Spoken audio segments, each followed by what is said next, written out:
Selamat sore, sahabat berproses. RB Live kali ini ketemu lagi dengan saya, Yohana Huta Barat. Kita akan ngobrolin mengenai merubah kebiasaan dengan neuroscience dengan seorang psikolog klinis, yaitu Mas Firman Ramdhani. Kita mau tunggu dulu. Oke, sudah join. Sebentar.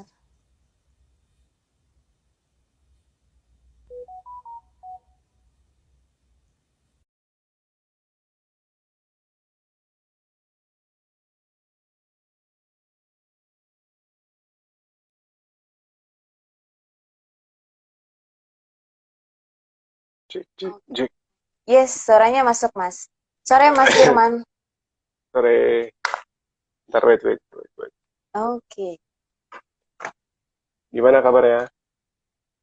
sehat. Mas Firman gimana kabarnya? Lagi agak flu nih. Oh, gitu. Mudah-mudahan nggak. Mudah-mudahan cepat berlalu.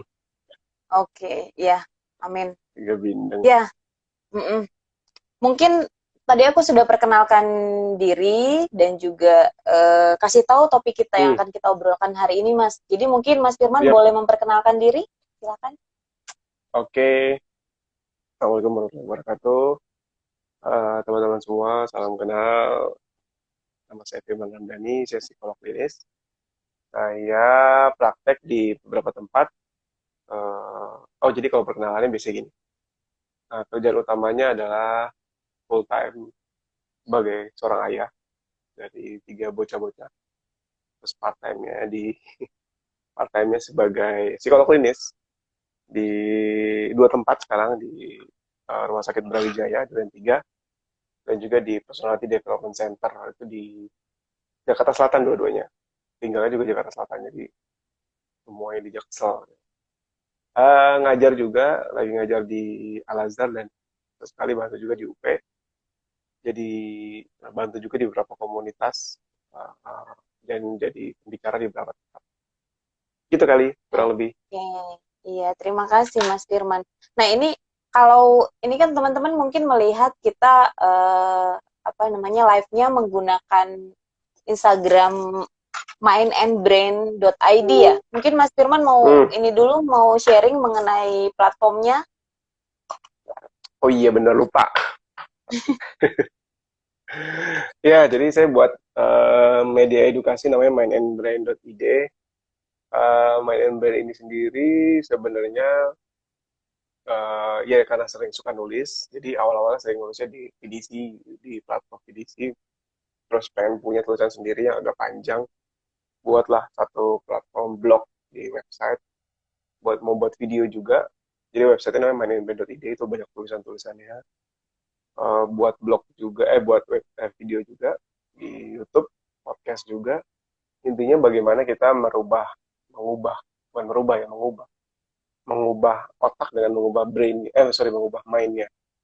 Karena kita sebagai psikolog kan yang bisa kita lakukan cuma nyasar mindnya kan, menyasar pikirannya. Nah itu penelitiannya banyak menyebutkan ketika kita sasar mindnya, brain ini juga berubah. Gitu. Jadi saya mau tularin ke teman-teman semua mengenai apa yang saya pelajari mengenai tadi ya, mengubah mind, and then your brain lagi ikutan berubah juga, change juga. Oke.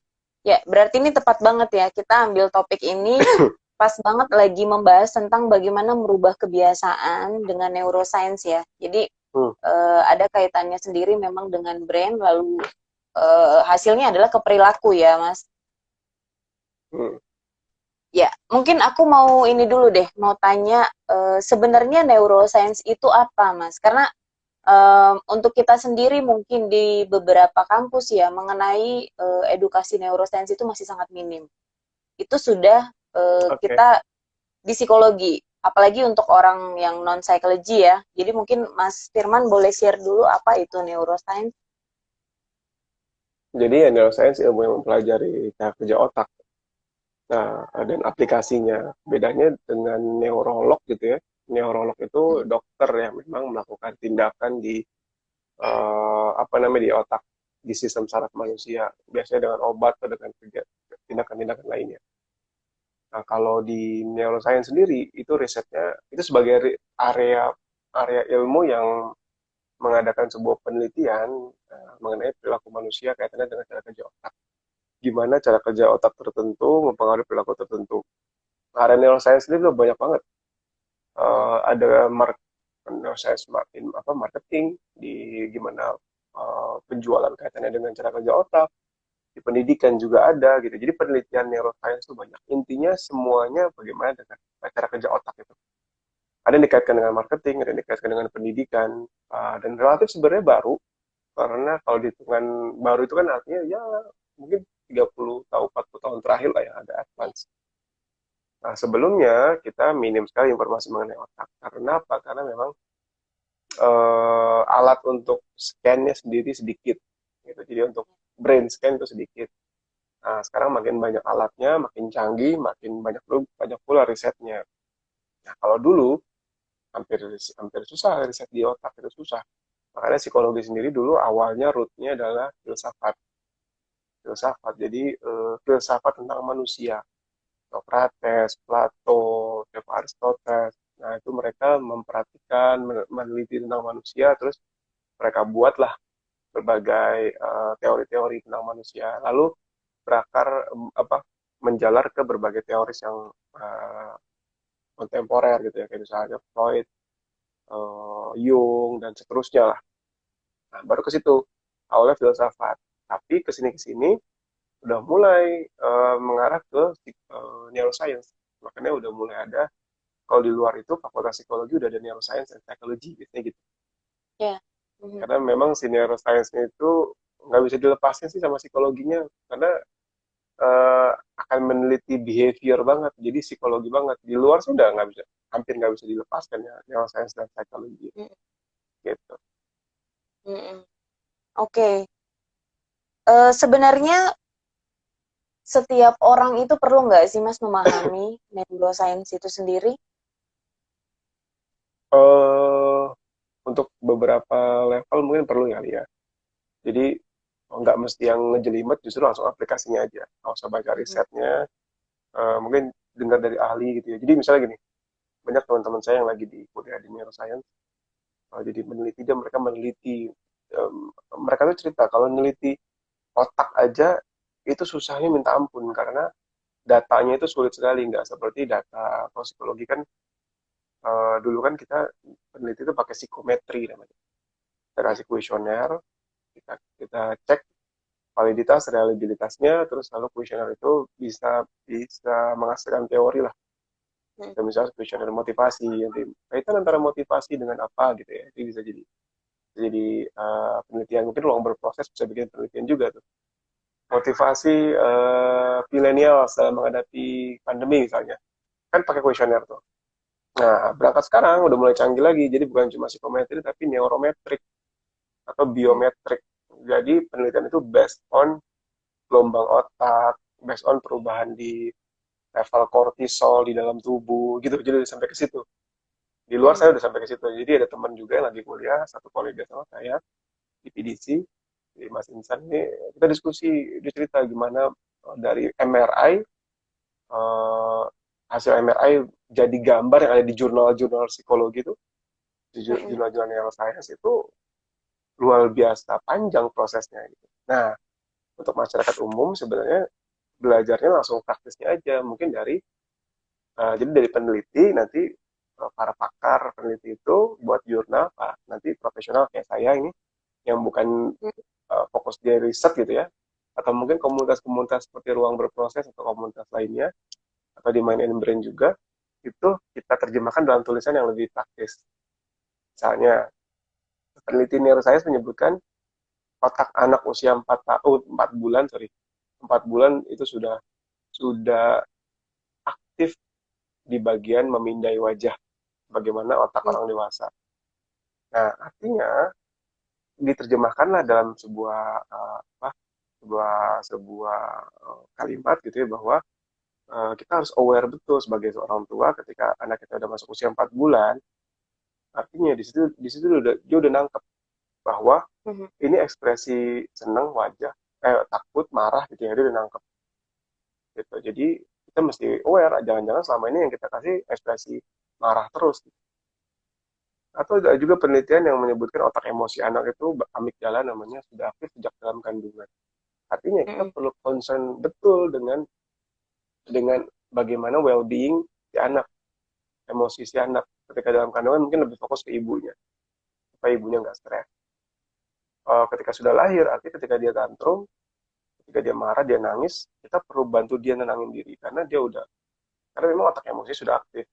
Di situ saya merasa ketika kita paham dengan perkembangan otak, kita lebih empatik karena kita jadi Mm. tahu oh iya sih emang di tahap ini tuh seperti ini, jadi kita bisa lebih membantu, kita lebih empatik ke orang lain ataupun ke diri kita sendiri gitu.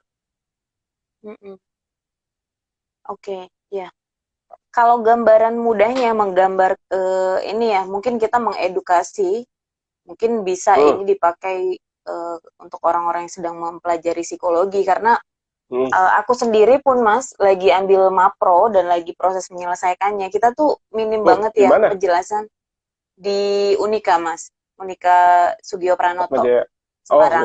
Oke, mantap. Ya, Terus, mm-mm. Kita juga kan sebenarnya hanya ada satu semester dan satu mata kuliah yang mempelajari tentang ya. neuropsychology ya. Walaupun sebenarnya nggak Hmm, begitu benar-benar clear dan dosennya pun memang harus dari luar karena mungkin keterbatasan juga.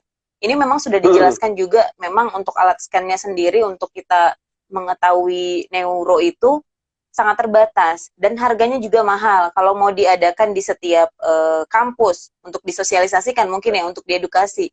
Nah, Hmm. sedangkan pada prakteknya kita sebagai psikolog anak, nah nanti aku akan menjadi psikolog anak, kita perlu Oh, paham kan mantap. perilaku anak itu kaitannya dengan neuronya juga. Nah itu jadi kita kan punya keterbatasan akan itu.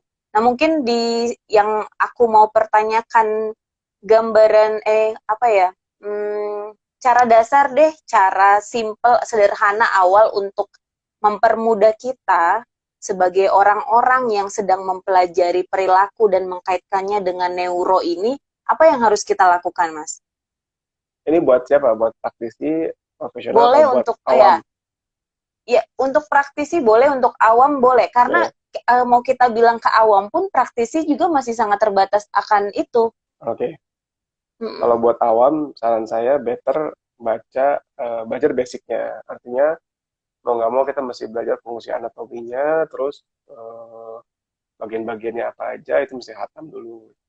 Lalu Mm-mm. dari situ baru kita belajar kaitannya dengan fungsinya. Jadi misalnya eh, fungsi ini kaitannya sama ini, dan biasanya lebih lebih engaging ketika kita Mm-mm. belajar anatomi, belajar fungsinya kaitannya dengan apa yang kita lakukan sehari-hari sebagai praktisi. Misalnya saya sebagai ketika saya treatment pasien, yang saya fokuskan adalah cognitive neuroscience. Jadi neuroscience itu luas kan ya. Jadi ada marketing, Ya. ada pendidikan, ada yang kaitan sama klinis juga, disorder segala macam.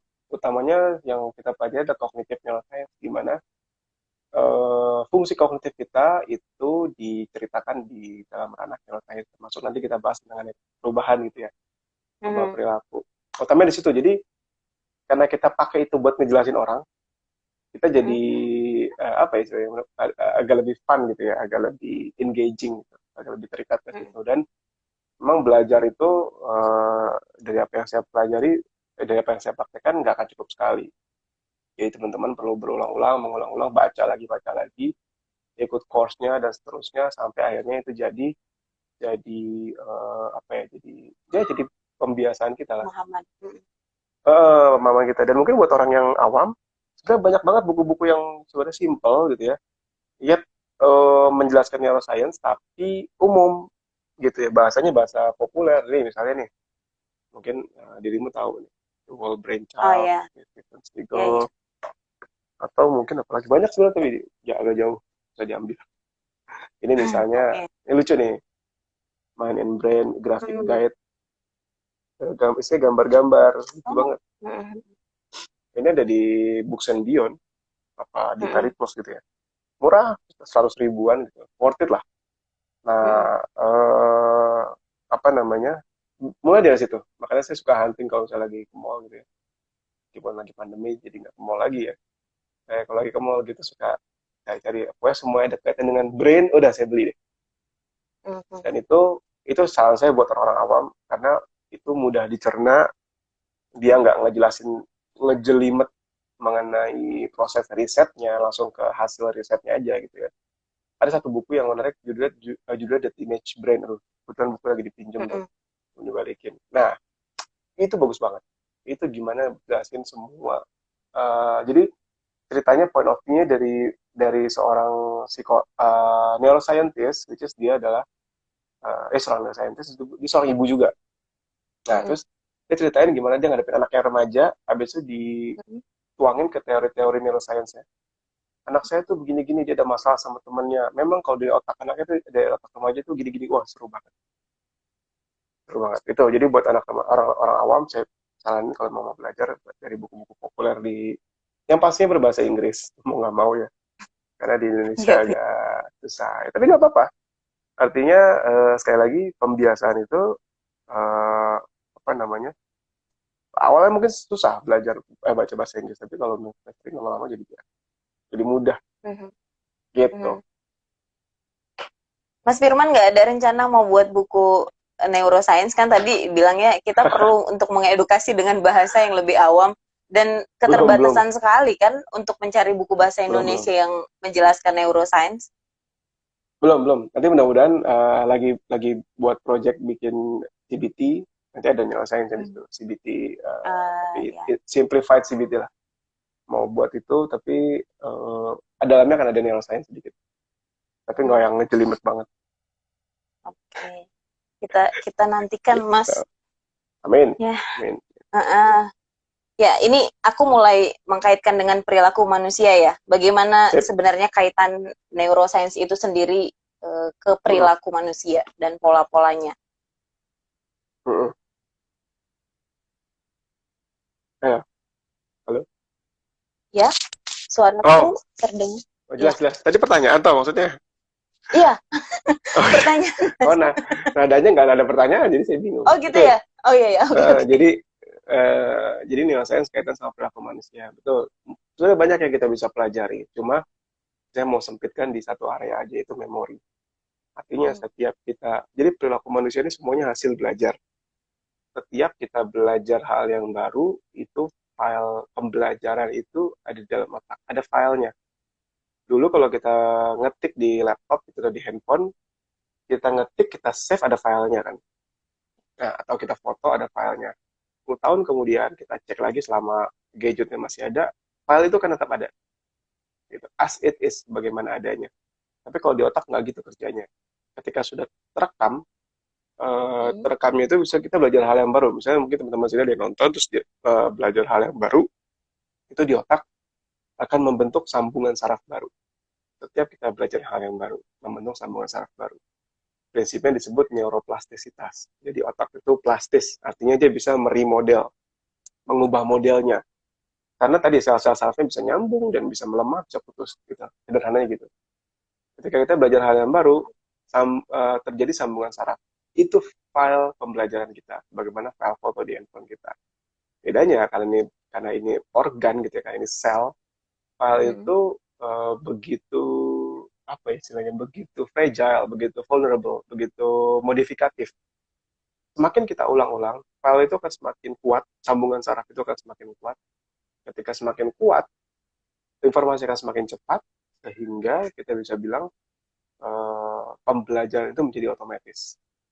Ketika kita nggak ulang-ulang, makin lama sambungan itu makin lemah dan bisa jadi sambungan itu hilang. Mungkin analoginya kalau misalnya kita ingat zaman SD dulu gitu ya. Ingat nggak pelajaran zaman SD? Berapa persenan dirimu ingat pelajaran SD? Hmm, under 10% mungkin ya kalau secara secara teori ininya ya. Tapi mungkin Oh, apa ya, prakteknya mungkin ke bawah sampai sekarang, tapi kalau diingat dalam memori yang harus diulang mungkin ya ya, nggak banyak. ya betul. Jadi ya paling 5% atau berapa persen gitu ya. Kenapa? Karena ya karena nggak pernah diulang-ulang. Ya, saya ngomongin kayak begini karena udah sering diulang-ulang gitu ya. Akhirnya udah udah nempel betul gitu ya. Dan saya setiap ketemu pasien saya jelasin ini juga, sehingga saya nempel betul dan saya nggak perlu lihat slide lagi, lihat buku lagi. Hmm. Mungkin kayak teman-teman zaman skripsi dulu atau zaman ujian gitu ya, itu kan dibaca berulang-ulang, berulang-ulang. Jadi pas lagi presentasi udah apal aja tuh. Nah, ini tuh prinsipnya use it or lose it. Semakin kita pakai, semakin kuat, semakin kita nggak pakai, semakin hilang. Artinya, kalau sekarang kita punya perilaku, itu berdasarkan hasil pembelajaran yang sudah diulang-ulang. Gitu. Yang sudah diulang-ulang dan sudah kuat koneksinya. Ketika koneksinya kuat, it became automatic. Menjadi automatic itu maksudnya flawless. Kita nggak perlu effort untuk ngelakuinnya. Misalnya tangan, kayak gini nih tangannya kan flawless. Apalagi ya, jalan kaki. Itu udah flawless. Kita nggak perlu mikir lagi, di jalan aja kan. Kita bisa sambil jalan sambil megang handphone. It became automatic, it became autopilot. Autopilot. Misalnya teman-teman yang suka naik motor gitu ya, bolak-balik kampus, rumah, kampus, kantor, atau tempat tertentu, itu nanti akan jadi otomatis. Nyetirnya jadi autopilot. Dia lagi nyetir, oh udah nyampe sini aja ya gitu. Padahal kita kayak nggak ngeh gitu di jalan bengong-bengong gitu, nyampe aja. Itu autopilot. Malah ada yang bilang mungkin hampir 95% keseharian kita itu autopilot. Autopilot gitu. Karena sudah dipelajari bahasa psikologi umumnya unconscious. Gitu, bahasa unconscious. Kalau bahasa neuroscience kita suka bilangnya itu yang automatic. Karena sudah begitu kuat, sudah sering diulang-ulang, itu became automatic. Masalahnya nanti ada beberapa pembelajaran yang salah kita pelajari, tapi udah terlanjur kuat. Gitu. Karena sudah terlanjur kuat, even itu salah pun, kita akan ulang-ulang terus. Gitu. Karena sudah terlanjur kuat, even itu salah pun kita ulang-ulang terus. Karena dan menjadi autopilot itu autopilot kita juga. That's why kenapa di usia kita nanti yang sekarang ini gitu ya, usia dewasa kita, kita kan ketemu orang-orang yang ya kalau dia marah ya marah terus aja, ringan marah ya marah gitu ya. Orang yang cenderung pendiam ya di berbagai situasi dia pendiam aja gitu. Dia ngelakuin itu autopilotnya dia, otomatiknya dia. That's why kenapa terapi tidak, kalau Carl Jung bilang terapi itu how to conscious the unconscious. Bagaimana membuat yang otomatis tadi kita menjadi sadar, oh ini loh yang otomatis loh gitu. Ini mesti kita ubah otomatisnya. Gitu kita ubah. Kalau dalam terapi seperti itu. So, kita mengubah yang otomatis menjadi kita bawa ke kesadaran. Nah, sampai situ ada yang mau ditanya dulu. Kalau nggak di rem, kalau nggak ditanya saya ngomong terus. Oke, ini tadi menjadi otomatis ya. Jadi bagaimana menjadi otomatis? Aku mau tanya dari gambaran yang terjadi di dalam otak sebenarnya, Mas. Bagaimana itu bisa menjadi automatic pilot? Oke, analoginya seperti kita jalan ke dalam hutan gitu ya kan. Kalau kita ingat teman-teman zaman camping dulu, masuk ke hutan itu kan rumputnya tinggi-tinggi. Biasanya kalau yang tim advance itu datang duluan kan. Kita bikin jalur, kita babat rumputnya, kita bikin setapak. Itu berapa hari nggak dilewatin itu juga dari embun lagi. Nah, tapi kalau sering dilewatin lama-lama jadi jalan setapak beneran. Rumput nggak akan tumbuh di situ. Kurang lebih sama. Jadi si otak itu once kita belajar hal yang baru, dia akan membentuk sambungan saraf yang baru. Ketika membentuk sambungan saraf yang baru, apa istilahnya? Terjadi berbagai proses. Jadi kita sebut long term potentiation. Artinya, si sambungan saraf tadi yang terbentuk itu sebenarnya makin kuat. Makin kuat maksudnya apa? Informasi yang lewat di situ makin cepat. Makin cepat. Semakin cepat informasinya, tadi kita bilang, became automatic. Became automatic. So, uh, uh, serunya, semuanya, even sekuat apapun koneksi terbentuk, itu masih bisa kita lemahin. Maksudnya masih bisa berubah. Ini jadi sebuah harapan karena banyak orang yang hopeless. Udah nggak bisa diapa-apain gitu. Padahal masih bisa diubah. Masih bisa diubah karena penelitiannya setiap kita akses jalur itu atau sambungan tadi itu apa istilahnya? sambungan tadi menjadi vulnerable, menjadi fragile. Setiap kita Mm-mm. akses justru jadi fragile. Jadi artinya setiap kita akses ada potensi buat kita ubah. Setiap kita akses ada potensi bisa kita ubah. Gitu. That's why kenapa mungkin kita punya sering lihat teman-teman kita yang zaman dulu orangnya bandel ya zaman SMP SMA terus pas udah ketemu sekarang soleh banget gitu. Jadi baik banget gitu ya berubah banget gitu. Ada memang bisa artinya perubahan itu memungkinkan. So, biasanya saya jelasin ini ke pasien bahwa there's there's a hope. Banyak yang saya ketemu udah 15 tahun, sekian belas tahun punya gangguan cemas, sekian belas tahun gangguan Mm-mm. schizophrenia. Keluarganya udah kehilangan harapan, nggak bisa diapa-apain. Padahal bisa bisa kita ubah. Otak itu memungkinkan kita untuk meremodel terus-terus kan. Mungkin buat gambarannya saya tampilin kali ya. Wait, Oke. salah.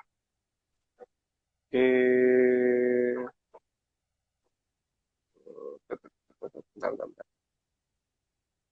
Wait. Bentar. Nih. Kelihatan ya. Oke, ya, Ah, lihat. ini tuh gambar ketika sel saraf membentuk sambungan saraf yang Oh, baru. Ini tuh gerak.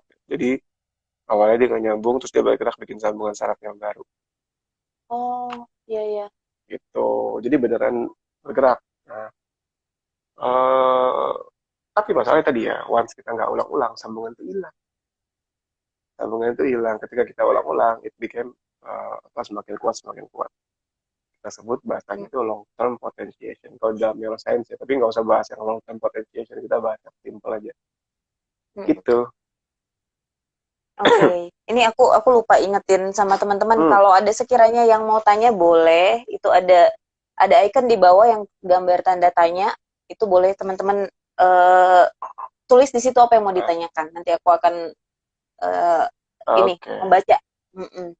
Oke, ini aku mau tanya ini deh Mas. Aku tadi teringat tentang Hmm, misalnya nih kayak orang yang memang karakternya terbentuknya adalah ini ya sumbu pendek, pemarah mungkin.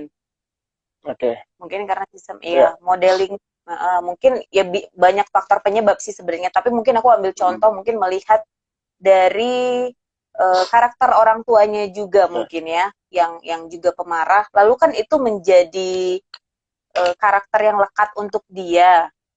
Sedangkan sekarang banyak orang kayak kita sendiri buat webinar banyak anger management, bagaimana how to mengubah itu semua ya kebiasaan-kebiasaan buruk itu. Hmm, Sebenarnya ada ininya nggak sih ada grade-grade-nya untuk perilaku-perilaku tertentu yang masih ini gampang diubah, ini sangat sulit dan butuh proses yang panjang, atau ini sangat instan itu segampang itu untuk diubah gitu mas? Ada oke. grade-nya sendiri nggak? Ya, sebenarnya sih kalau kita bicarakan mengenai grade, semakin mengarah ke disorder, semakin susah sebenarnya. Hmm. Artinya, ada ya cemas cuma cemas biasa sama cemas disorder, gangguan cemas ya pasti jauh lebih susah Ya. cemas.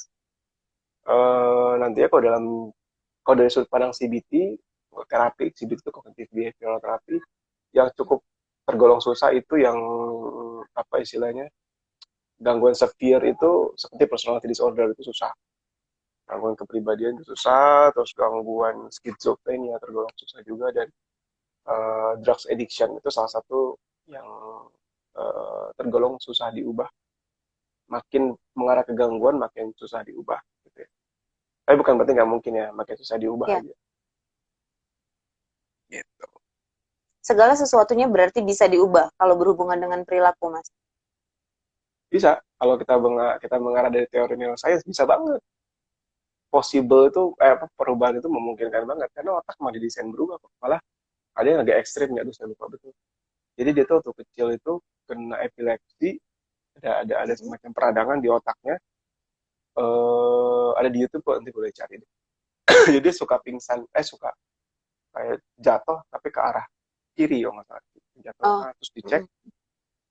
ternyata ada peradangan di sebelah otaknya. Satu Mm. bagian otak kan, otak itu ada hemisfer kiri kanannya. Hemisfer kanannya itu hampir semuanya ada peradangan, dan kalau dibiarin semua otaknya yang peradangan ini akan mati. Resiko Mm-mm. resikonya itu. Lalu diambil keputusan potong otaknya setengah gitu. Jadi bukan main-main yang dipotong setengah, setengahnya hilang. Jadi sampai setengah otaknya hilang gitu. Nah, ya ada setengah dan ternyata dia masih bisa hidup, masih bisa jalan, masih bisa olahraga, masih bisa dan udah menikah seingat saya. Udah menikah terus dia mau ya masih bisa kehidupan seperti orang normal meskipun nggak akan 100% fungsinya. Ada keterbatasan sedikit, tapi kita bisa berpikir kalau jantungnya cuma setengah mungkin nggak bisa kayak gitu. Hampir nggak No. mungkin kayaknya. Ya, Ginjal mungkin mungkin masih bisa ginjal gitu. bisa. Tapi organ yang lain tuh akan relatif lebih sulit, tapi otak itu karena memang sel-sel sarafnya itu tadi ya plastis, mudah banget. Atau sebaliknya, ketika ada satu penelitian di buat penelitian ya, fenomena tahun 89 90 di Romania terjadi sebuah perang saudara sehingga orang tua banyak meninggalkan anak-anaknya di panti asuhan. Lalu anak-anak itu tanpa ada pengasuh, cuma ada beberapa orang, tapi ratusan nih anak-anak ini. Ya udah dijamin aja nangis, udah nangis gitu ya, karena nggak ada yang asuh, susah. Akhirnya mereka berkembang tanpa stimulus yang tepat. Nah, mungkin dirimu lebih bisa ngomongin stimulus buat anak. Berkembang tanpa stimulus sehingga otaknya nggak ibaratnya nggak mendapatkan stimulus bagaimana anak normal pada umumnya. Akhirnya ya sudah dia tumbuh punten menolak jadi anak yang seperti keterbelakangan mental. Ya ngomong nggak bisa, makan nggak bisa, gitu mesti disuapin makan punten seperti binatang gitu makannya. Atau mungkin bisa searching di Google, di YouTube namanya Romanian Orphanage, eh, anak-anak yatim dari Romania. Nah, itu jadi ekstrimnya gitu. Jadi artinya benar-benar kita jadi paham betul, oh kalau terstimulus anaknya yang distimulus di otaknya, di bagian mananya. Terus kalau misalnya kita belajar hal yang baru, kita punya perilaku yang baru, terus ketika sudah terbentuk kebiasaan, is it possible buat dirubah? Nah, dengan membahas pakai neuroscience itu lebih mudah kita menjelaskan bahwa yes, there's a possibility buat mengubah itu. Caranya begini, begini, begini, begini, gitu. Gitu. Oke, nah ini pertanyaan sudah ada masuk nih Mas. Hmm. Bentar. Ini nggak bisa kelihatan. Mungkin ini Mbak Mbak Devia boleh chat di komentar aja Ini ada karena nih. yang iya yang satu Nah, yang ini udah ada Mas, tapi yang sebelumnya itu ada yang dari ininya questionnya sendiri, question boxnya, tapi nggak kelihatan. oh, oke. Aku baca yang dari Mbak Yuni Dwina satu dulu deh.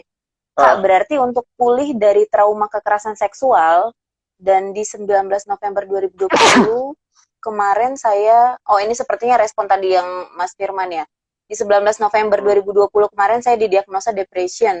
Bisa menata Nah, itu semua dengan membangun memori baru ya agar perkembangan otaknya lebih oke lagi. bisa, bisa. Bukan ngilangin memori ya. Artinya kita membentuk pemaknaan baru. Jadi ketika kita, intinya gini, pengalaman itu seperti sebuah, gini, ini pengalaman satu. Kita punya A, B, C, D, E sampai Z, bagaimana kita memaknai pengalaman itu, terus kita masukin ke memori. Bagaimana kita memaknai pengalaman itu, dan kita masukin ke memori, itu adalah aspek mental, aspek mind, pikiran kita. Contoh nih, anak saya punya anak yang paling besar 5 tahun. Let's say saya pulang kerja, terus dia ajak saya main, terus saya bilang, ayah capek. Bisa jadi masuk ke dalam benaknya adalah, kok ayah nggak peduli sama saya. Nah, masuk ke benaknya itu, jadi karena anak 5 tahun memorinya udah mulai ajak gitu, udah mulai bagus. Itu yang dia ingat masuk ke memorinya dia adalah ayah nggak peduli sama saya. Ya. Itu yang masuk ke memori dia dan itu buat dia jadi emosional. Padahal bisa aja dia memilih, oh ya anak ayah lagi mau kecapean sih ya. Nanti tanya deh, ayah terus kalau ayah capek boleh mainnya jam berapa, kapan gitu. Padahal dia bisa milih itu, tapi ya anak kecil kan susah ya buat kayak gitu. Ya, ya. Kita juga begitu. Even pengalaman yang traumatik sekalipun, kita punya banyak kanal untuk memilih mana memori yang kita bisa masukkan ke dalam otak kita. Sebenarnya itu. Kebetulan yang kita ambil awalnya yang negatif-negatif. Misalnya saya tidak berharga, saya tidak pantas hidup lagi, masa depan akan jauh lebih buruk dari ini, tidak akan ada yang mau sama saya, tidak ada yang mencintai saya dan seterusnya. Itu yang kita masuk ke dalam otak kita. Tapi betapa banyak orang-orang yang punya pengalaman yang traumatik, tapi dia bisa bounce back, dia bisa menginspirasi banyak orang gitu. Mm. Banyak banget. Mungkin teman-teman bisa baca bukunya kali ya. Ada beberapa pasien saya datang ceritanya begitu. Saya terinspirasi dari buku-buku ini gitu. Karena dia mau mau belajar gitu, mau menghadapi traumanya dia. Nah, dengan terapi kita mengubah pemaknaan tadi. Memorinya sih akan tetap ada karena memori itu nggak bisa kita hapus seperti Mm. di laptop gitu ya. Control Alt Delete hilang tuh nggak bisa. Tapi once kita ingat, once kita ingat memori itu, kita bisa mengubah pemaknaannya. Contoh misalnya ada orang yang putus, yang gampang dulu contohnya ya. Ada orang putus cinta, itu mungkin diselingkuhin. Biasanya yang masuk ke dalam benak dia, aduh, apa ya, gue salah apa ya mungkin ya. Atau mungkin memang semua cowok sama. Itu memori yang masuk, dan itu memori yang masuk itu ya kalau sifatnya negatif ya akan membuat dia punya emosi negatif. Tapi sebenarnya dia bisa memilih, untung diputusin, gue jadi punya kesempatan cari yang lebih baik. Kan bisa aja kayak gitu ya. Mm. Nah, itu mungkin memungkinkan banget. Tapi memilih itu butuh mental proses yang luar biasa. Sama psikolog diajarin mental proses itu. Di otaknya, cara kerja otaknya adalah bukan ngilangin memorinya, tapi membentuk pemaknaan yang baru. Pemaknaan yang lama kelamaan karena nggak pernah diakses, lama kelamaan akan melemah. Betapa banyak kita mungkin yang sekarang udah usia 20-an, mungkin ingat dulu zaman-zaman SMP SMA punya pacar yang kita cinta banget gitu ya, terus kita putus, galau banget gitu ya. Terus sekarang saya tanya, masih ingat nggak mantan-mantannya? Pasti semuanya bilang masih ingat. Tapi kalau saya Ah, tanya perasaannya masih senegatif dulu kan? Enggak, kemungkinan enggak ya, kemungkinan enggak. Mungkin aja ada yang ah. masih. Enggak sih mas. Gitu, jadi ingat sih masih ada, cuma karena kita berubah pemaknaannya, eh, berubah lah perasaan kita juga. Itu yang dipelajari di CBT juga. CBT itu kan belajar mengubah bagaimana kita memaknai situasi, mengubah belief system, mengubah mindset, mengubah cara berpikir. Mm. Gitu. Oke. Ini direspon sama Kak Lex nih. Loving the explanation. Oke. Thank you. Ini ada beberapa yang bertanya dari pakai question box. Jadi aku minta teman-teman yang bertanya di question boxnya ini kayaknya ada trouble. Jadi mungkin boleh di chat di komentar. Gak kelihatan soalnya kalau udah di ini diklik. Nah, ini aku mau lanjut, ada pertanyaan. Oh, Mbak Deviana udah buat di komentar. Kalau pengalaman dan pola asuh serta lingkungan yang kurang mensupport, tapi hanya menuntut itu gimana ya untuk memperbaiki memori kita? Saya kan usia 28 bulan depan. Oh, usia 28, bulan depan usia 29. Sarannya bagaimana ya, Kak? Oh, ini kaitannya dengan usia juga. Kadang kan Hmm. katanya semakin tua jadi semakin sulit ya, Kak, untuk Mas untuk mengubah ini kan perilaku. Hmm. Ya, jadi apa? Banyak tuntutan dari lingkungan gitu ya. Mm-mm. Oke, sebenarnya ini yang perlu. Mungkin saya jawab secara general aja ya, karena bisa jadi eh, kasusnya beda gitu ya. Karena setiap kasus pasti kan beda ceritanya. Tapi yang jelas, kadang-kadang kalau saya ngambil dari point of view cognitive behavioral therapy, kemungkinan kita itu ketika ngadapin situasi yang stressful, kita punya dorongan untuk mengubah situasi. Gitu. Itu pertama kali justru kita besarnya di situ. Ini gimana sih dia, ini mah orang tua gue begini nih, emang tetangga gue tuh ngomongin gue mulu, emang pasangan gue tuh begini banget sih gitu. Kita fokus bagaimana ngubah situasi, padahal itu jauh lebih sulit. Bukan yang nggak bisa ya, mungkin banget kita bisa mengubah situasi, tapi sangat sulit gitu. Hmm. So dalam CBT kita mengubah point of view kita, bukan mengubah situasi dulu, bukan mengubah situasi dulu gitu, tapi Hmm. bagaimana kita mengubah tadi pemaknaan kita terhadap situasi sehingga kitanya nggak kepancing emosinya. Sehingga ketika kita sudah tenang, itu lebih masuk akal kita bisa mengubah situasi. Hmm. Ketika kita sudah lebih tenang, lebih masuk akal kita mengubah situasi. Nah, kalaupun nggak bisa, nggak apa-apa juga kan kita udah tenang, ya nggak? Gitu. Jadi point of view-nya bukan lagi nunjuk ke sana, tapi nunjuk ke sini apa yang bisa saya ubah ya dari pemaknaan ini. Mungkin itu karena nanti yang membuat kamu keganggu itu bukan situasinya, tapi bagaimana kamu memaknai situasi. Gitu. Misalnya gini, kita mungkin dari kecil belajar bahwa harus berpikir the worst case scenario. Lagi naik Hmm. meja, orang tua kita bilang jangan naik meja nanti jatuh kepalanya bocor gitu. Ya. Padahal kalau saya lihat anak saya jatuh di atas meja ya benjol gitu ya. Mungkin aja sih bocor tapi kalau kena benda tajam gitu ya. Jangan keluar nanti diculik gitu. Jangan Hmm. jangan main tanah tidak cacing masuk ke dalam perut. Jadi kita berpikir the worst case skenario, skenario Hmm. paling buruk yang mungkin terjadi.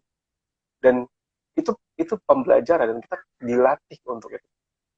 Nantinya ketika sudah besar, ketika pelajaran itu diulang-ulang terus dan kita nggak menemukan pembelajaran yang baru yang lainnya, kita akan pakai itu. Nextnya nanti mungkin kita punya pasangan atau mungkin kita lagi dalam krisis memilih gitu ya. Kadang-kadang Hmm. kita memilih, misalnya kita diajak berbisnis, bisnis yuk gitu ya. Cuman bisnis yuk, mungkin saya akan berpikir, jangan nanti bangkrut. Ya, ya. Karena saya dilatih untuk berpikir the worst case scenario. Bukan ajakannya yang salah, tapi salahnya di dalam cara saya memaknai situasi. Itu mungkin bukan di situ pada saat itu mungkin bukan soal situasinya di tuntutan dari lingkungan, tapi bagaimana dirimu memaknai situasi, bagaimana Hmm. dirimu melihat sudut pandang ketika dirimu terganggu emosional. Banyak misalnya gini, anak menangis, banyak orang tua Hmm. yang kepancing sama tangisan anaknya, dasar gini, kepancing gitu ya, tapi banyak juga orang tua yang aduh kangen deh sama tangisan dia gitu, kangen deh ditangisin, kadang aduh apa namanya, merdu banget tangisannya gitu. Jadi bukan masalah tangisannya, bagaimana kita memaknai itu. Dan kebetulan kita Hmm. belajar bagaimana memaknai cenderung negatif. Gitu. Mungkin kita belajar untuk menjadi seorang yang perfeksionis, harus berhasil di karir kita. Sehingga kita bekerja di work from home, terus anak kita nangis, kita jadi apa kepancing emosinya. Karena kita berpikir, Ya. aduh ganggu kerjaan gue nih, oh gue jadi jelek di kerjaan gue nih, gitu. Kita jadi marah, kita jadi kesel, gitu ya. Nah, kenapa kita udah terlanjur punya value itu? Ada banyak pasangan punya terlanjur punya punya punya pembelajaran bahwa yang namanya berpasangan harus apa ya? Misalnya yang namanya istri harus selalu nurut suami, misalnya. Atau sebaliknya yang namanya suami harus selalu memperhatikan istrinya. Misalnya itu. Dari mana kita dapat pembelajaran itu? Ya dari sepanjang hidup kita. Dari film Korea mungkin yang kita tonton, dari orang tua kita mungkin gitu ya. Kita belajar itu dan kita jadi punya rules itu. Nah, ketika kita punya rules itu, pengalaman yang kita temui itu akan tersortir, terfilter, dan masuk ke dalam pikiran kita berdasarkan apa yang sudah kita pelajari. Yaitu tadi aturan-aturan tadi, Hmm. rules-rules tadi, perspektif-perspektif tadi. Gitu. Ketika suaminya, pasangan kita nggak kabarin, langsung kita jadi bete. Karena kita punya Hmm. aturan yang namanya pasangan harus selalu memperhatikan. Gitu. Kayak Hmm. harus selalu apa namanya ngabarin, harus selalu ya menunjukkan uh, ekspresi peduli dan seterusnya. Nah, gitu. Jadi itu membuat kita jadi emosi. Oh, bukan situasinya, tapi bagaimana kita mengubah pemaknaan. Hmm. Kalau dikaitin dengan usia yang tadi ditanya sama mbaknya itu, Mas, untuk proses mengubah itu di usia 28 tahun, bulan depan katanya 29 tahun. Nah, itu akan semakin mempersulitkah? Memang ada kaitannya kah dengan semakin tingginya usia dan mengubah kebiasaan itu? Ada memang, tapi nggak sesignifikan itu. Maksudnya gini, ada memang faktor usia, tapi maksudnya bukan jadi faktor yang besar persentasenya. Memang makin besar si perubahan itu jadi semakin sulit karena semakin tua, bukan semakin besar ya. Semakin tua Ya. perubahan itu semakin sulit karena memang si sel sarafnya nggak fleksibel zaman dia masih remaja atau zaman dia masih dewasa awal atau dewasa gitu ya. Hmm. Tapi bukan berarti Hmm. nggak bisa berubah, bisa banget. Hmm. Toh eh, ketika kita dewasa pun kita bisa belajar hal yang baru kok. Makanya beberapa kalau kita membicarakan mengenai usia dewasa, usia tua gitu ya lansia, kita harus tetap mengaktifkan pikiran kita, nggak boleh pasif gitu ya. Nggak boleh udah bengong-bengong aja nonton TV gitu terima aja, enggak, kita tetap harus waktu berkreasi gitu. Terserah mau mungkin di kerjaan kita atau mungkin kita udah pensiun, kita mungkin create something, kita mungkin bikin Mm. buku atau apalah, berkreasi. Karena once nggak dipakai, ingat once nggak dipakai otak itu kan berpikir oh ini udah nggak ada kerjaan nih gitu. Akhirnya udah Ah, di lose it gitu, kalau nggak dipakai ya dihilangin gitu ya. Betapa banyak misalnya, misal kayak gini, ada yang baru meninggal, Diego Armando Maradona, main bola gitu kan. Di mm, usia dia yang udah 60-an atau 70-an ya, dia udah nggak bisa main bola. Kenapa? Karena ada secara fisik udah terbatas ya. mm, Tapi dia belajar yang baru apa? Belajar melatih. mm, Belajar melatih, belajar manage tim, belajar memimpin tim sebagai manajer gitu ya. Dan itu dia pelajari di usia yang muda. Dan dia belajar. Betapa banyak kayak pemain bola yang awalnya main bola, terus yang nggak main bola lagi dia jadi pelatih. Dan dia sukses gitu. Misalnya Steven Gerrard, siapa lah ya? Jadi ngomongin bola ya. Ya, banyak lah pokoknya. Gitu. Tapi artinya itu kan belajar hal yang baru, belajar skill yang baru. mm. Eh, Jadi perubahan itu bisa banget. Usia berpengaruh tapi nggak sesignifikan yang kita bayangin. Ya, oke. Berarti sangat besar peluang untuk kemungkinan mengubah kondisi yang negatif itu ya. Nah, Ya. tadi Mas Firman berkali-kali bilang kalau yang penting itu adalah mengubah pemaknaan itu kan. Nah, praktisnya Mm, mengubah pemaknaan itu seperti apa, Mas? Oke. Sebenarnya nggak ada yang praktis. Nggak ada Mm-mm, yang praktis. Tapi intinya gini, otak tuh belajar asosiatif. Dia kan mm-mm, mengaitkan satu hal dengan yang lainnya. Nah, eh, barangkali kita kebetulan sudah belajar mengasosiasikan kejadian tertentu dengan sesuatu. Misalnya tadi kita mengasosiasikan orang tua kita sebagai seorang yang judgmental, nyebelin gitu ya. mm-mm, Itu yang membuat nanti saran dia, apa yang dia omongin jadi bikin kita kesel gitu. Even dia lewat di depan kita aja kita kesel gitu, karena udah ada asosiasi yang muncul gitu. Atau mungkin kita mengasosiasikan, misalnya gini, ular aja. Anak anak itu nggak takut sama ular aslinya. Jadi nggak ada tuh takut sama ular tuh genetik tuh nggak ada. Tapi dia belajar takut sama sesuatu karena diajarin orang tuanya gitu. Orang tuanya mengajarkan, jangan deket-deket ular, bahaya. Dia belajar. mm-mm, Which is pembelajaran yang bagus juga. Jadi waspada sama ular. Nah, nanti muncul asosiasi kaitan antara ular dengan bahaya. Nah, mm. ketika even kalau kita tanya, kamu takut ular nggak? Takut. Kenapa? Takut digigit. Kamu pernah digigit? Belum pernah sih. Nah, kenapa kenapa bisa takut? Ya karena belajar dari orang lain. Kalau kita sering belajar, kalau kita pernah belajar, itu akan muncul asosiasi. Kalau kita nggak pernah belajar, itu nggak akan muncul. Kayak tadi ular gigit saya, takut. Jakarta mungkin macet gitu. Bali asosiasinya apa ya? Mungkin pantai. Tapi kalau saya bilang pro-inflammatory cytokines, nah munculnya apa tuh? Mungkin cuma abu-abu doang kali. Suplak chiasmatic nucleus, hypothalamus pituitary adrenal axis. Nah, kemungkinan kosong aja. Kenapa? Ya karena nggak pernah belajar itu. Itu ketika sudah terbentuk asosiasinya, artinya kita perlu tahu dulu sebenarnya asosiasinya apa nih? Apa yang muncul, label apa yang muncul sama situasi ini? Mm. Itu ketika kita sudah tahu, kita perlu cek apakah label itu valid atau enggak. Misalnya kita berpikir, oke, saya punya pasien berpikir, apa namanya, aduh saya nggak mampu ngerjain tugas ini, saya nggak bisa, saya akan gagal. Gitu. Itu yang muncul asosiasinya ketika ngeliat tugas, asosiasinya susah. Mm. Pemaknaan yang muncul adalah itu, kita cari uh, bener nggak kamu nggak bisa ngerjain tugas itu? Berapa persen kamu percaya sama tugas itu? Coba kita cek. Pernah nggak ngerjain tugas yang sama sebelumnya? Terus apa namanya? Ada nggak bukti yang mendukung bahwa kamu tuh nggak bisa ngerjain tugas itu? Ada nggak bukti yang tidak, yang sebaliknya? Artinya kita mempertanyakan kembali asosiasi yang sudah terbentuk atau pemaknaan yang sudah terbentuk. Gitu. Meskipun ini pasti nggak akan mudah, karena kalau mudah mungkin teman-teman nggak butuh bantuan psikolog, gitu ya. Nggak akan ada profesi psikolog. Gitu. Karena sekali lagi, once sudah terbentuk pemaknaan, itu bikin otomatis, apalagi sudah diulang-ulang ya. Dan ketika otomatis itu menjadi powerful banget. Seperti tadi saya bilang, kalau saya sebut Jakarta, apa yang kepikiran itu yang paling kuat.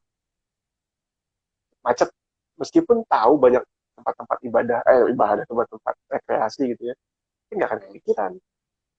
Disebut Hercules, nah, apa yang terlintas? Mungkin kuat, ya, mungkin otot gitu ya. Meskipun tahu ada pesawat, ada preman Tanah Abang gitu, kalau di Jakarta ada penyanyi dangdut almarhum, ada anaknya Zeus, tokoh Yunani kuno, tapi nggak akan kepikiran. Jadi seakan-akan yang sudah terekam kuat, ya sudah, yang lain akan kita abaikan. So, ketika kita mau mengubah pemaknaan, paling mudah adalah stop and thinking. Tunggu, gue lagi mikir apa nih? Gue lagi maknai apa nih dari situasi ini?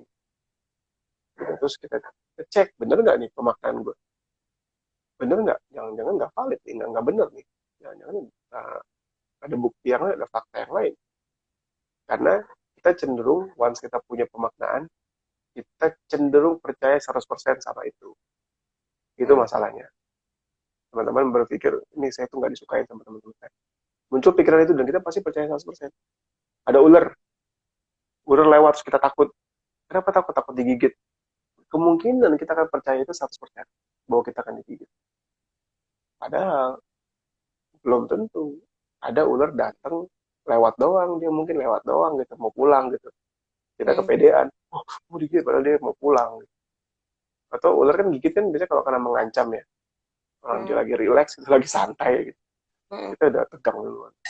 So, sekali lagi, apa namanya, stop and thinking.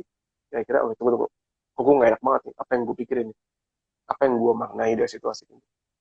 Itu cara yang praktis, tapi sebenarnya nggak praktis-praktis amat ya. Ya, tapi alurnya akan ke situ. Karena semua emosi negatif itu harus diselesaikan dalam level berpikir. Harus diselesaikan dalam level berpikir. Karena yang membuat kita emosi itu bukan situasinya kan, tapi bagaimana kita berpikirnya, pemaknaan kita. So, emosi negatif itu harus kita selesaikan dalam level berpikir nantinya. Itu. Stop terhadap pemaknaan yang sedang berjalan, tapi dengan mencoba berpikir thinking kembali tentang kebenaran pemaknaan itu, gitu ya Mas maksudnya? Yes, mungkin simpelnya gitu. Jadi stop itu maksudnya kita berusaha aware bahwa yang mengganggu kita itu bukan situasi, tapi pemaknaan kita. Bukan orang yang depan kita nih yang lagi ngomong nih yang bikin kita kesal, bukan. Tapi kira-kira kita memaknai situasi. Jadi kita perlu aware betul bahwa jangan-jangan kita terlalu percaya 100% nih sama pikiran ini.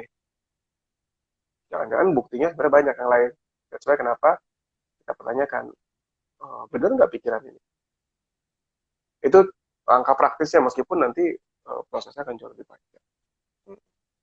Itu yang biasa dilakukan di CBT ya Mas? Ya, betul. Jadi kalau dalam CBT kita treatmentnya gitu. Oke, ini ada pertanyaan terakhir mungkin karena kita waktunya sudah mau habis, dari Mbak Felioli. Umur saya 20 tahun, tapi saya merasa memori saya lemah. Bagaimana caranya agar saya bisa mengembangkan atau meningkatkan kemampuan memori? Apakah mengkonsumsi vitamin bisa berpengaruh secara efektif? Oke. Banyak faktornya. Sebenarnya vitamin saya kurang tahu kalau vitamin apa ya. Mungkin jangan vitamin kali ya, tapi pola makan yang sehat kali ya, yang dijaga ya. Vitamin mungkin bisa juga, tapi mungkin lebih bagus ketika kita dapetnya dari makanan langsung. Tapi mungkin bisa tanya dokter kalau soal ini ya. Tapi bisa jadi kenapa memori kita nggak bagus, karena tadi nggak pernah dilatih. Ingat, otak tuh prinsipnya use it or lose it. Kalau kita nggak pernah latih, itu nggak akan bisa. Misalnya apa? Misalnya ngapalin Quran, misalnya kalau yang putih. Ngapalin Quran nggak bisa cuma sekali. Coba habis itu, oh susah nggak bisa-bisa. Emang nggak bisa kalau sekali doang, ya perlu berkali-kali. Udah dulu ngapalin sekarang hilang, ya iya, makanya perlu diulang-ulang terus sampai akhirnya jadi kuat sambungannya. Terus artinya perlu dilatih dalam artian kita perlu menyengajakan diri kita belajar. Memang susah pertamanya, nanti kapan-kapan kita belajar gimana belajar, caranya belajar dengan efektif. Banyak caranya. Jadi supaya kita melatih otak memori kita supaya banyak. Contoh nih ya, ada penelitian di London Taxi Driver. Coba cari di Google atau di YouTube. Penelitian di supir taksi di kota London. Mereka dulu kan nggak pakai Google Maps, jadi mereka harus hafal semua rute dan alamat di kota London. Rekrutmennya pun mewajibkan mereka hafal. Ketika mau direkrut, mereka tanya hafal nggak nih gitu ya. Nah, terus ketika mereka kerja pun juga nggak pakai Google Maps. Diteliti bagian memori yang kaitan dengan spasial, dengan ruang, dengan peta gitu ya, itu membesar. Membesarnya bukan gede banget gitu ya, tapi karena lebih aktif, jadi lebih besar. Lebih banyak neuron sel saraf. Gitu. Nah, artinya kenapa? Karena mereka membiasakan diri mengingat tanpa Google Maps. Dulu emang gak ada Google Maps ya. Nah, mungkin sekarang kita jadi lemah. Kenapa? Karena kita nggak membiasakan diri belajar.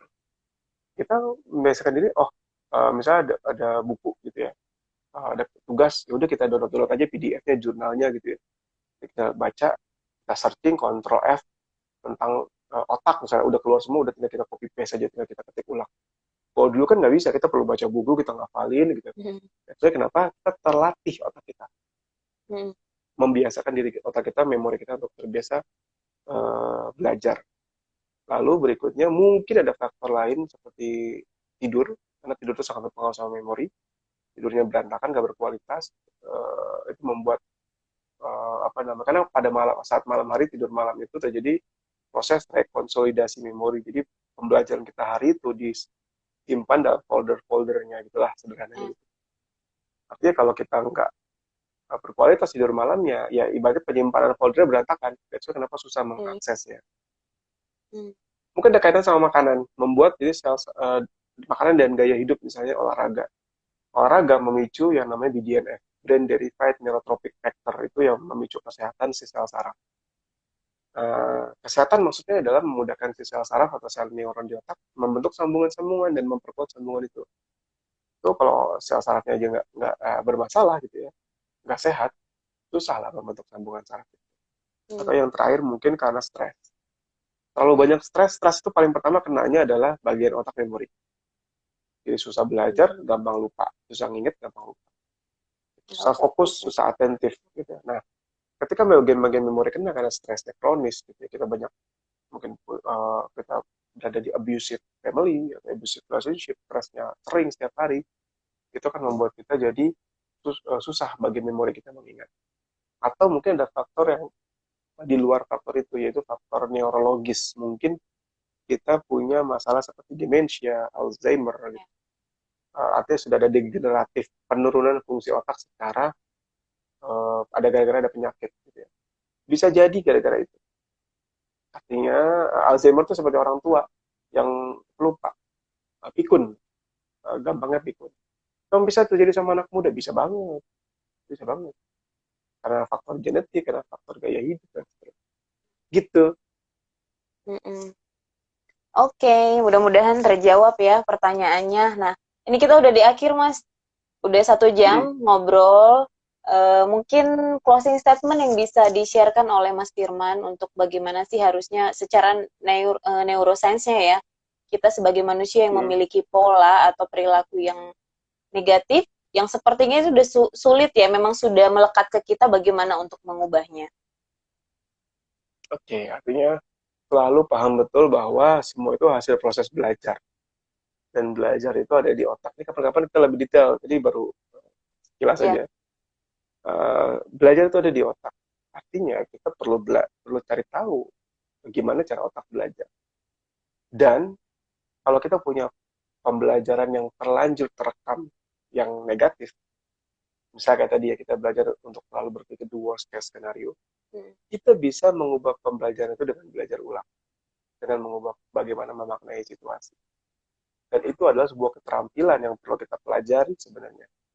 Dan ingat, otak itu prinsipnya selalu sederhana banget. Use it or lose it. Dia nggak peduli apapun itu. Yang penting selama di use it terus, itu akan menjadi otomatis buat dia. Jadi kalau yang di use it selama ini yang negatif, use it itu artinya diulang-ulang terus. Ya otak nggak peduli itu benar atau salah. Selama diulang-ulang, ya bagi dia itu benar. Sama kayak misalnya pare, misalnya. Dirimu suka makan pare nggak? Enggak, Mas. Pare. Nah, saya suka. Tapi bukan berarti Pahit, pare yang Mas. saya makan jadi manis. Bukan. Pare Oh, tetap iya. pahit buat saya. Cuma karena saya sering ulang-ulang, akhirnya kalau beli somai nggak ada parenya, saya ngerasa ada yang kurang nih. Gitu. Ya. Jadi bukan berarti pahitnya jadi manis sih. Kopi juga sama. Suka ngopi nggak? Suka ngopi. Ngopi Edik pahit malah apa ngopi mungkin lucu? Ngopi pahit apa ngopi eh, lucu? ngopi lucu lah sekarang. Dulu Ngopi pahit. lucu. Nah, pahit kan bukan berarti nanti kopinya kita minum jadi manis, enggak. Kalau saya kebetulan Mm-mm. kopinya kopi pahit. Nah, tetap pahit, tapi karena kita ulang-ulang-ulang terus, otak kita nagih nih. Ya. Jadi bukan bukan bukan soal benar atau salahnya, jangan-jangan bisa jadi kita banyak belajar yang salah nih. Karena diulang-ulang terus, akhirnya ya udah itu jadi otomatis kita. Gitu. Hmm. So, kita bisa belajar itu dan sekali lagi, saran saya kalau emang kesulitan belajar, banyak-banyak buku-buku self-help di luar sana, belajarlah.